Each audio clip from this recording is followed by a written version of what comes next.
मृत्युंजय मंत्र की शक्ति। जब शिव ने ऋषि मार्कंडेय को अमृतत्व का वरदान दिया। ये कहानी कालचक्र के उस दौर की है जब मृत्यु अटल मानी जाती थी और यमराज स्वयं किसी के जीवन का अंत करने आते थे। लेकिन एक समय ऐसा भी आया जब एक बालक की भक्ति ने मृत्यु को पराजित कर दिया। ये कथा ऋषि मार्कंडेय की है, जिनकी निष्ठा और मृत्युंजय मंत्र के प्रभाव ने देवताओं को भी अचंभित कर दिया। योजक चिन्ह योजक चिन्ह योजक चिन्ह। महान ऋषि मृकंडु और उनकी पत्नी मरुद्वती संतानहीन थे। वर्षों की तपस्या के बाद भगवान शिव ने उन्हें दर्शन दिए और एक कठोर विकल्प दिया, तुम्हें दो में से एक वरदान चुनना होगा। एक, दीर्घायु लेकिन मूर्ख संतान, या दूसरा, अल्पायु लेकिन अत्यंत बुद्धिमान और शिवभक्त पुत्र। ऋषि मृकंडु और उनकी पत्नी ने दूसरा विकल्प चुना। कुछ समय बाद उनके घर एक तेजस्वी बालक ने जन्म लिया, मार्कंडेय।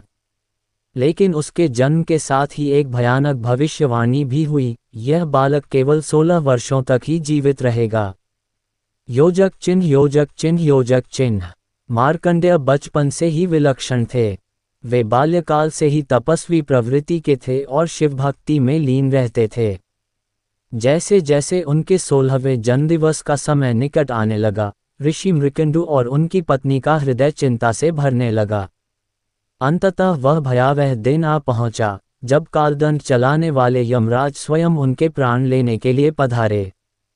लेकिन उस समय मार्कंडेय महाकाल के प्रिय मंत्र मृत्युंजय मंत्र का जाप कर रहे थे। ओम त्र्यंबकम यजामहे सुगंधिम पुष्टिवर्धनम उर्वारुकमिव बंधनान् मृत्युमुक्षीयमामृतात्। योजक चिन्ह योजक चिन्ह योजक चिन्ह। यमराज अपने रौद्र रूप में प्रकट हुए। उनका विशाल काला शरीर, गरजती आवाज और प्रलयकारी स्वरूप देखकर सामान्य मनुष्य भय से कांप जाता। उन्होंने अपने पाश फंदा को मार्कंडेय की ओर फेंका, लेकिन जैसे ही फंदा उनके गले में पड़ा, एक चमत्कार हुआ। मार्कंडेय ने स्वयं को तुरंत शिवलिंग से लिपटा लिया। यमराज ने पूरा बल लगाकर फंदा खींचा, लेकिन इस बार वह केवल मार्कंडेय को नहीं, बल्कि स्वयं महाकाल शिव को छू चुका था। योजक चिन्ह योजक चिन्ह योजक चिन्ह।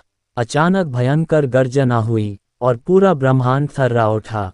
शिवलिंग से भयंकर ज्वाला निकली और स्वयं भगवान महाकाल शिव प्रकट हुए। उनकी आंखों से प्रलय का क्रोध झलक रहा था। उन्होंने अपने त्रिशूल से यमराज पर प्रहार किया और उन्हें वहीं मृत्युशैया पर ढेर कर दिया। देवताओं और ऋषियों ने ये दृश्य देखा तो पूरा ब्रह्मांड हिल उठा। यदि यमराज नष्ट हो जाते तो संसार में कभी भी कोई नहीं मरता और सृष्टि का संतुलन बिगड़ जाता।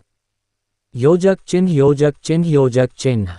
देवताओं ने शिव से प्रार्थना की कि वे यमराज को पुनर्जीवित करें। शिव ने अपने रुद्र रूप को शांत किया और यमराज को पुनर्जीवित किया, लेकिन एक शर्त रखी, यह बालक अब कालचक्र से मुक्त होगा। इसकी मृत्यु नहीं होगी। यमराज ने सिर झुका दिया। उन्होंने स्वीकार किया कि मृत्युंजय मंत्र की शक्ति से यह बालक अमर हो चुका था। भगवान शिव ने मार्कंडेय को वरदान दिया, तू सदा अमर रहेगा और जो भी मेरी भक्ति करेगा, मृत्युंजय मंत्र का जाप करेगा, उसे भी मृत्यु पर विजय प्राप्त होगी। योजक चिन्ह योजक चिन्ह योजक चिन्ह। आज भी मार्कंडेय ऋषि ब्रह्मांड में अमर हैं। वे हर युग में शिव की भक्ति करते हैं और जब भी कोई मृत्यु से भयभीत होकर मृत्युंजय मंत्र का जाप करता है, उनकी कृपा उस व्यक्ति पर होती है। लेकिन एक रहस्य अब भी अनसुलझा है, क्या सच में मार्कंडेय अमर हैं? या वे किसी रहस्यमय लोक में शिव के साथ विराजमान हैं? शायद ये रहस्य कभी उजागर न हो, लेकिन मृत्युंजय मंत्र का प्रभाव आज भी अटल है।